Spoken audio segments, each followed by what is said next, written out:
Hello, and welcome back to another insightful episode on all things coaching in higher education. I'm your host, Tim Jansa, a certified leadership and organizational development coach and a higher ed professional of almost 20 years. I'm joined today by my fellow leadership coach, Dr. Jennifer Brown, who is the CEO and founder of North Star Consulting and an experienced higher ed leader and administrator. When I asked Jennifer which topic from her vast arsenal of experiences she would like to discuss today, she immediately homed in on two aspects of leading a modern organization that don't get nearly as much attention as they probably ought to. First, appreciating organizations as highly complex organisms, and second, building trust between a wide range of stakeholders as the foundation of any change initiative. So let's dig in and learn from an expert how coaches can help leaders build trust in the complex environments of their colleges and universities. Welcome to the program, Jennifer. I really appreciate you joining me today. Thank you, Tim. It is so great to be here. I've spent over 20 years in higher education, including serving as a professor, a dean, and provost, and now as a leadership coach.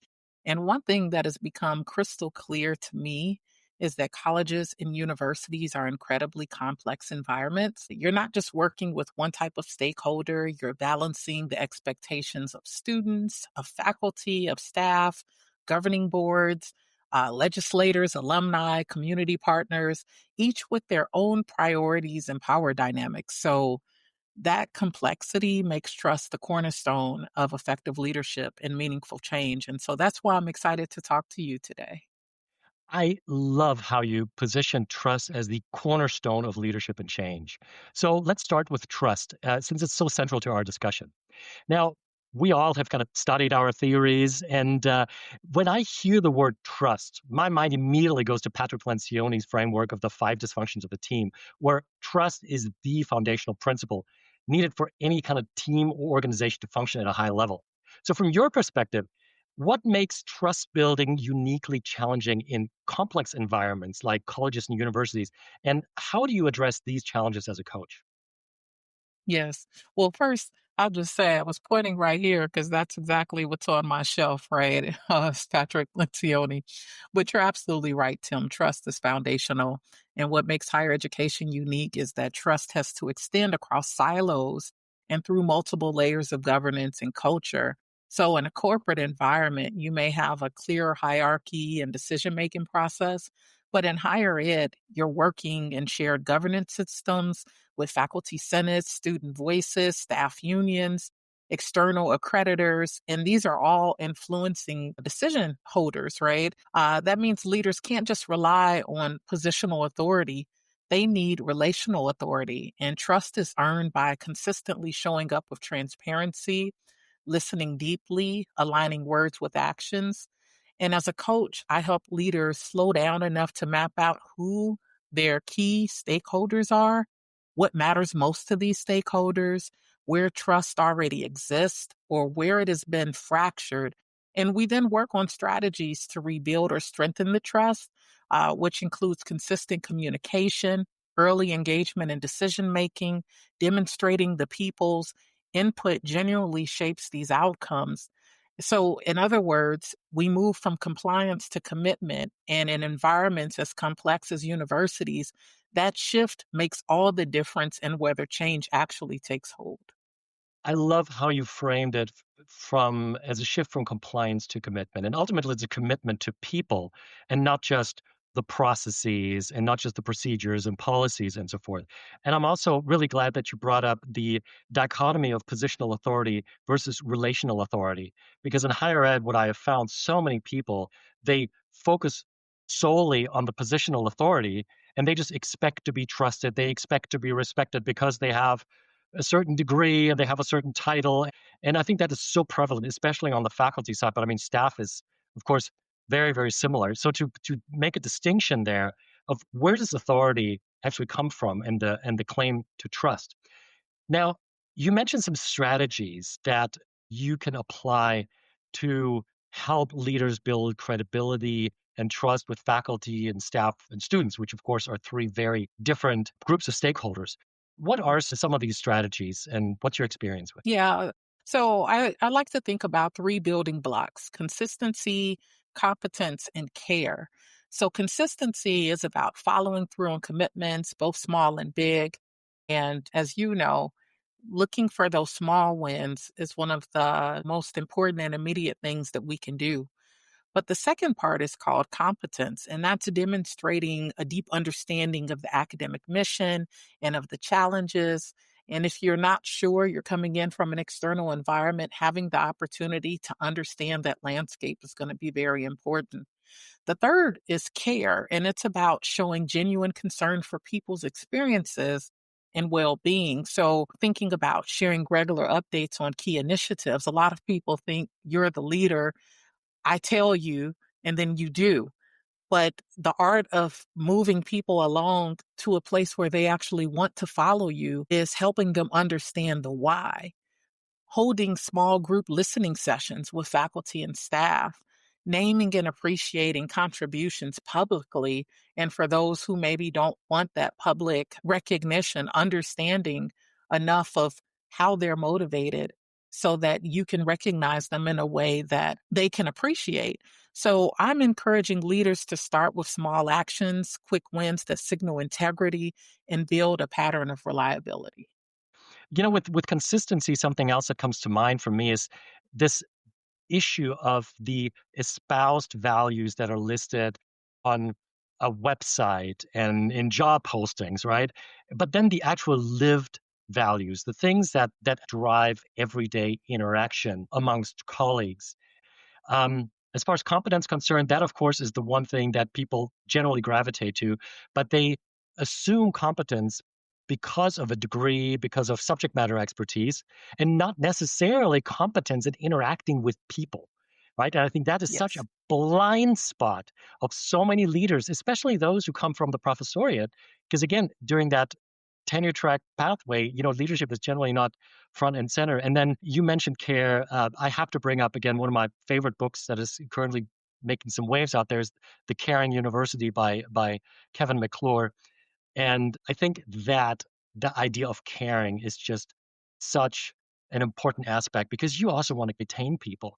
But again, if people don't trust that the institution has their back, that their leaders have their back, that they can flourish and that they should be spending an extended period of their working life at that institution, I guess then there's an issue. So what I'm really getting at is that there is this gap, sometimes this chasm, where leaders they don't understand that lack of trust systemic issue. Does that resonate with you? It so resonates with me. I will share that one of the things that I focus on, not because I want to, but because my clients bring it up, is authenticity and vulnerability. And here also is a book by Brene Brown, Dare to Lead, right? Which talks a lot about how do you show up as an authentic leader. When you talk about trust gaps, Tim, these are the invisible fractures where people feel excluded, where they're dismissed, they're unheard.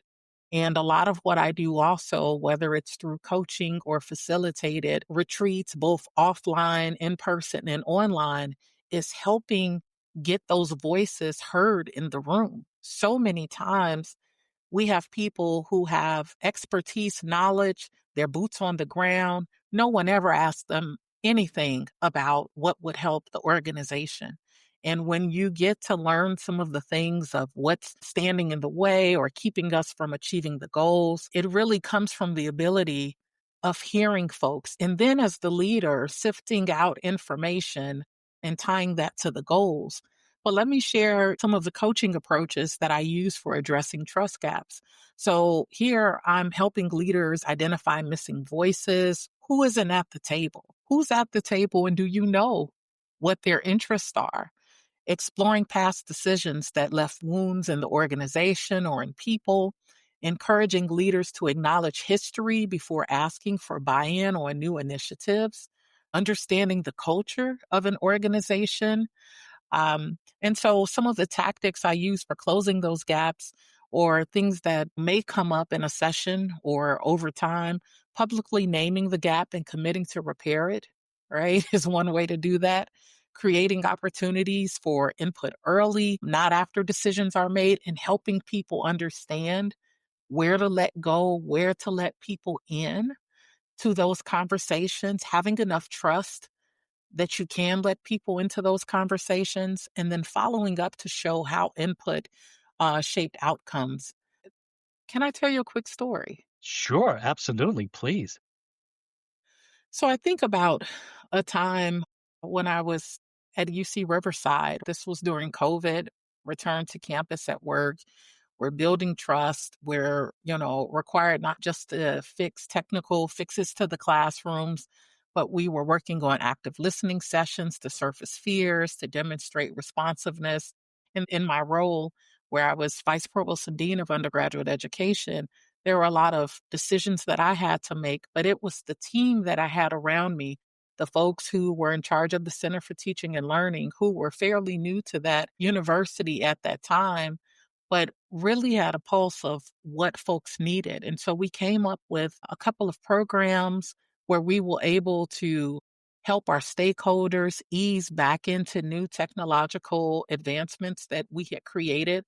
There was a chancellor at the time and I'm sure the chancellor now is committed to student success. Kim Wilcox was definitely committed to student success and really gave us the agency to have deep conversations that would help us bring back both the faculty, the staff, and the students in a positive way. So, it starts with that trust and being able to have the agency and authority to speak up and share things that maybe the senior leadership team hasn't seen. And so they gave me the agency to do that. Well, it hasn't seen, or sometimes, you feel like some institutions they don't want to see, they don't want to hear. It always reminds me of the three monkeys, right? Um, what you just said so very closely aligns with my work that I've done on agile transformation in higher ed, which is exactly the same thing. Asking the question, who has the finger on the pulse of what actually needs to happen? Who knows what change is most impactful? Because when you look at executive leaders, they may look at one way of affecting change, but either it won't arrive at the front lines where it's really needed, or it's going to be misconstrued or misdirected and so forth. I had a conversation recently with Joel Perez, who wrote Dear White Leader. And at the very end of our conversation, he mentioned a term that I hadn't considered. We talked about underserved communities, which of course has Mm. the diversity aspect. He said, well, he starts using the term underappreciated communities. And that made Yes. a light bulb go off. It's like, yes, because that's what we have on campus. We have a lot of communities that have nothing to do with traditional concepts of diversity, but they're just not appreciated for their actual institutional knowledge because they sit at the offices in the small departments and they interact with students. They might process paperwork, all these kind of things. And one thing that I also appreciate you saying is you talked about authenticity and vulnerability, which of course requires a culture where authenticity and vulnerability and psychological safety is not just tolerated, but expected. So, Jennifer, I think this is a great time to pivot to the question of change. I mean, we talked about trust, and of course, trust is not something you can just generate and declare by decree. So, there's a lot of work that has to happen. But I think a lot of people who work in higher ed, either as directly as faculty or staff, or then also as coaches, I think they would all agree that change is sometimes glacially slow. So, what is your experiencing helping your clients crack that door open a little bit so that meaningful change can actually happen? Yeah, that's a great question, Tim. And I think some of this is about building blocks, everything that we've talked about before, being authentic, creating space for people to be seen and heard. All of these things are an escalation to having change actually accepted. I think within higher ed, some of this is about protection of values and of traditions, professional identity. And what I try to do is help leaders ask what's at stake for those resisting. Let's begin with the end in mind, as Stephen Covey would say. Let's think about our stakeholders and what they are protecting. What are they afraid of losing? People are comfortable with the status quo, and there are all types of dynamics, right? From staff folks who are like, hey, I've seen so many leaders rotate out. You have a change initiative. I'll just wait you out, right? I'll just wait you out until, the new person comes along. Or, sometimes I'm probably telling secrets, but, sometimes there's the search committee who wants the new leader to come in and do all of these things. And although the hiring manager has okayed or approved this position description, the hiring authority actually wants this person to come in and do something totally different. Or there might be a concentric circle of alignment, but there's less of what the position profile has said. And there's never really an articulation of, now that you're here are the wonderful things that I need you to do, right? We always talk about people who are coming in external to the university, and they might have been from a place that has accomplished a lot as an institution, and they're coming in and the classic mistake, well, at such and such university, we used to do this, right? Which is a sure way of people to resist.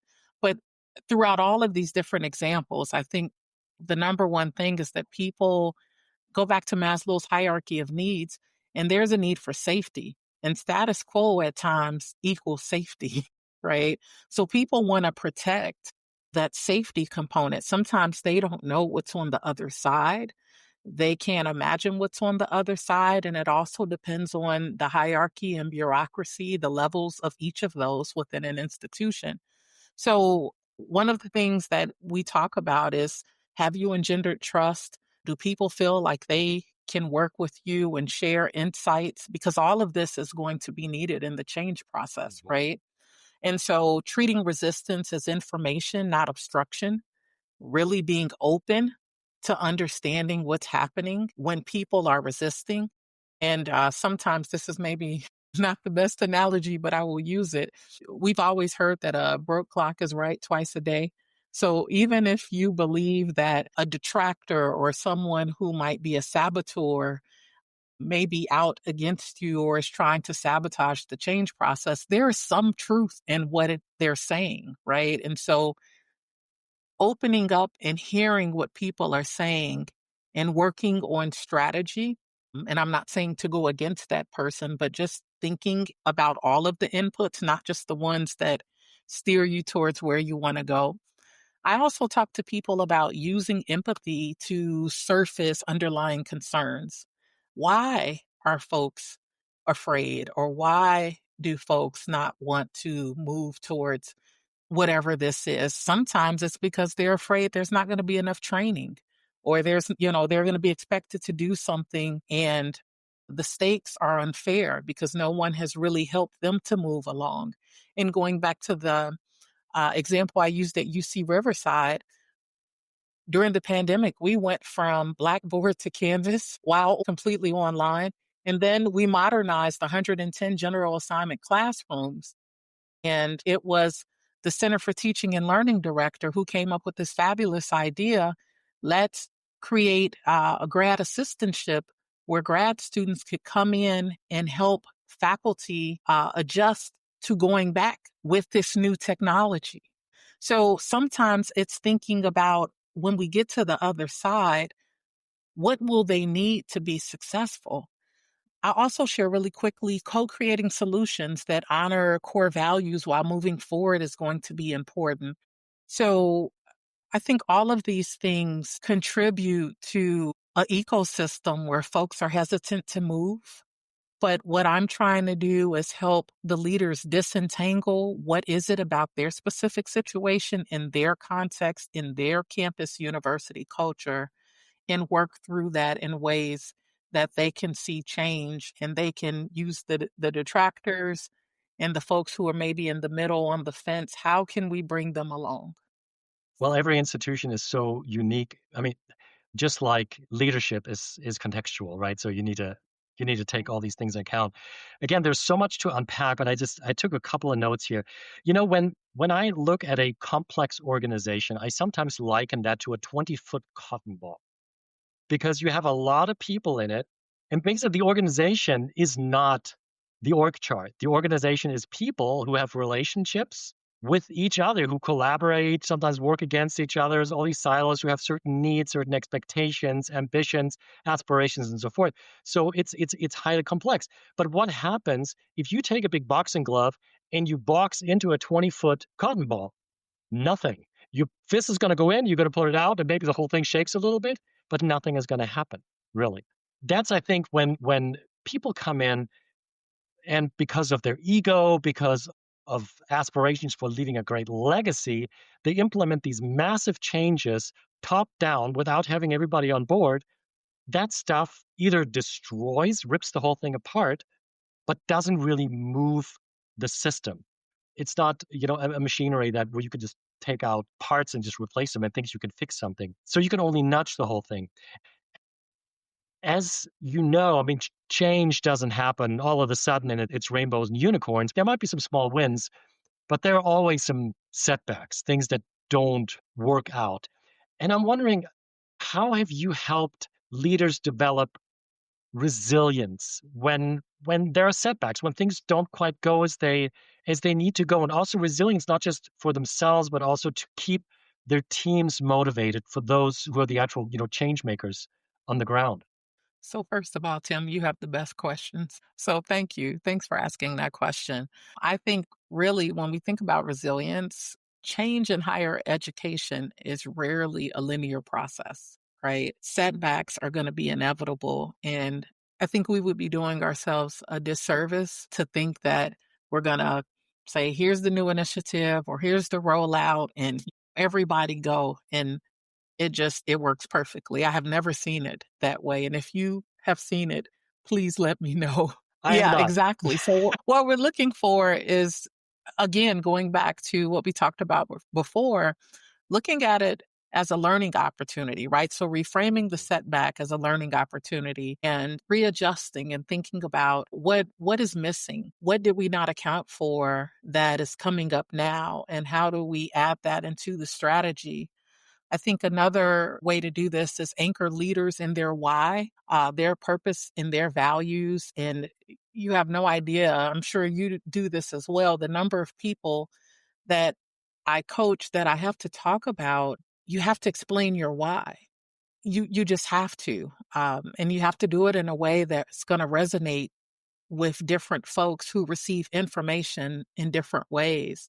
And so this is going to be verbally and sharing information and recall and helping people understand. But that is important for them to continue to focus. Oftentimes, when we do have those setbacks, people throw up their hands and they're like, see, told you it wasn't going to work, or I was just waiting for the blip to happen. And, we have to be strong and share. Here's why we continue to go forward. Here's why the president, provost, whoever it is, the VP for student affairs, the auxiliary person. Here's why we continue to believe in this particular initiative. And this is what it's going to help do for our campus, right? Or for our college or whatever unit. And then identifying trusted support networks. So whether that's mentors or whether that's peers or coaches, there's something about perspective and also having a good sounding board, someone to help you think through. And oftentimes in these roles, it's lonely, right? So you have to process and think and anticipate by yourself. And so having the ability to talk through strategy or think about what am I missing is going to be important. So when leaders stay grounded and transparent during adversity, they signal steadiness and it deepens the trust across the institution, right? You did not bail at the first setback. So I often share with clients that resilience isn't about never stumbling. It's actually learning to recover quickly. It's keeping perspective and it's carrying others forward during that uncertainty. So it's really a reinforcing dynamic, what you're describing. What I wrote down here is transparency plus empathy. And I think this is something that is uncomfortable for some leaders because I'm thinking like a large state institution that is so siloed where everybody kind of retreats to their functional role and authority for so to suddenly offer transparency and also willingness to listen and maybe change their perspective and change their views by listening to somebody who is 8 levels below them on the org chart. I think that is something that Yeah. is deeply uncomfortable to some leaders. You also mentioned, it's not just about communicating your why, but it's also communicate your why in a way that resonates with different stakeholders. So I think this is where you need some linguistic agility. Because Yes. as you know, I mean, different people in different parts of campus speak differently. They have different needs.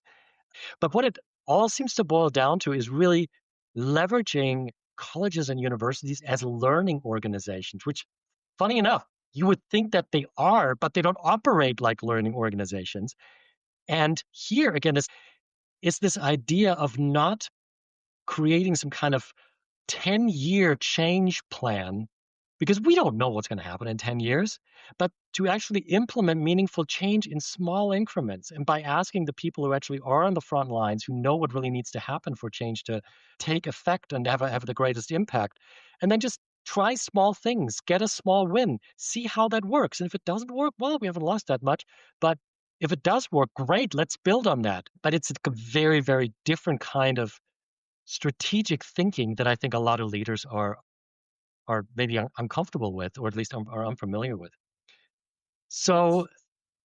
Jennifer, to kind of wrap things up, if you were to give coaches some actionable advice on how to potentially spot trust issues because they're not always obvious, and then how best to address them so that their clients are better equipped to actually enact the change that they want to enact, what advice would you give them? Oh, that's a great question. Once again. So I just think about reiterating, as we all know, that coaching is a safe space, right? And thinking about the layers of loneliness in these positions. The leaders are often isolated, they're caught between boards and faculty and external stakeholders. As we all know, coaching gives them a place where they don't have to posture.